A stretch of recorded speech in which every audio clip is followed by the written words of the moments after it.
Let your past be in the past. This is Redeeming the Time Brothers podcast, a podcast by Gene Kissinger and Norman Kissinger, two brothers who spent their lives in ministry and raising large families. Our desire is to provide a digital place for those who long belong.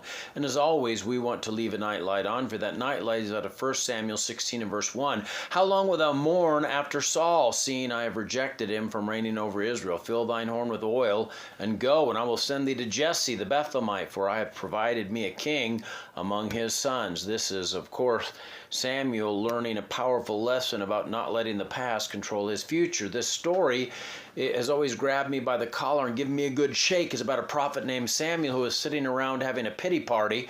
Now, Samuel wasn't a lightweight. He was a prophet, a priest, a judge, all rolled into one, and here he was mourning over Saul, like a man at a funeral that just wouldn't end. God had rejected Saul as king because of his disobedience and division.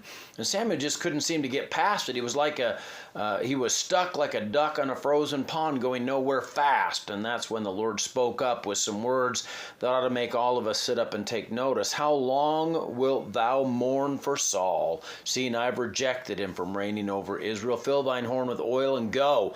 I will send thee to Jesse the Bethlehemite, for I have provided me a king among his sons. Now God is asking Samuel to do here, he wants him to fill his horn with oil, walk right past the current king who's still sitting on the throne, and go anoint the future king. Talk about some bold faith. God was telling Samuel to anoint his future while his past was still breathing and taking up space. That's exactly what God was telling Samuel, and I believe it's what he's telling some of us today. You see, we have a choice to make. We can keep sitting there mourning over our past, or we can get up and fill up our horn with oil and go anoint our future. We can meditate on what went wrong, or we can meditate on Scripture. We can keep talking about the hurt, or we can talk about God's goodness. You know what?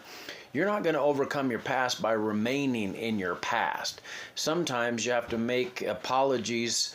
Sometimes you have to make no apologies for what God is doing in you, even when others don't understand it. God is doing a new thing, and that's a good thing.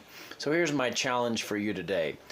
Don't allow what God has rejected to control your life. Fill your horn with oil and walk right past the thing that got you stuck, and go to your future that's waiting to be anointed. You've got to get up from the pity party and move towards what God has prepared for you. Remember, as we used to say back home, we're too soon old and too late smart to waste any more time mourning over what God has already said no to.